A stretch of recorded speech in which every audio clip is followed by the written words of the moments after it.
Does Christopher Nolan hate women? Well, probably not, but he doesn't seem to be very interested in their experiences. Neither is most of Hollywood.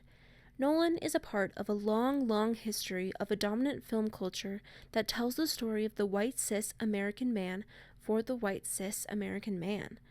Nolan has been making films for 25 years, and there's absolutely no doubt he is the favorite director of many, many audience members, including one of mine.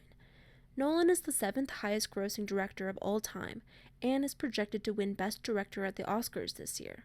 He's perfected his brand, what I like to call the CCNF, Classic Christopher Nolan Film. I watched or rewatched every Nolan film, and here's what I found. Not a single film passes the Bechdel test, where two named women talk about something other than a man. He has never had a female cinematographer or composer, and only one female writer, but two female editors. His wife is typically the only female producer. Out of 217 speaking roles, 42 were female, about 20%. However, only 26 have more than one scene. None of these are women of color. 11 out of these 26 die or were already dead when the film starts. That means only 15 female characters have more than one scene and also stay alive. That's 6% of all speaking roles. 9 out of 11 films use saving, avenging, or returning to a woman as a central motivation for the protagonist. Usually, saving the entire world also helps motivate these characters. But why is he so obsessed with dead women? He's definitely not unique in this fact. Dead girls show up everywhere in our media. Men are often expected to be protectors of their families, of their land, their country. So when husbands fail to save their wives, their identities become insecure. They have to spend the rest of the film proving that they actually are masculine men. This can make for an interesting character study, but at what point does this become an overused, lazy trope?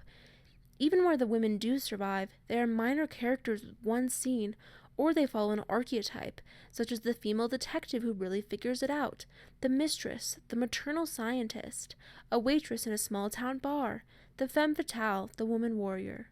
While I do think that some of these characters are genuinely developed, it doesn't outweigh the female characters that aren't.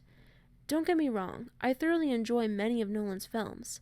However, I've been conditioned to identify and empathize with the perspective of men, and observe worlds in which I am perpetually a secondary character. Boys are taught at a young age that movies will bend to their interests and center their perspectives, and if they don't have to watch them. This is why Barbie is such a huge upset to this industry. Although it was unintentional, Barbie became a direct response to Oppenheimer, and maybe all of Nolan's works, ultimately beating him at his own game of creating multidimensional worlds to examine the insecure masculine identity, and beating him in the box office. Representation equally means who is behind the camera and whose stories we are telling.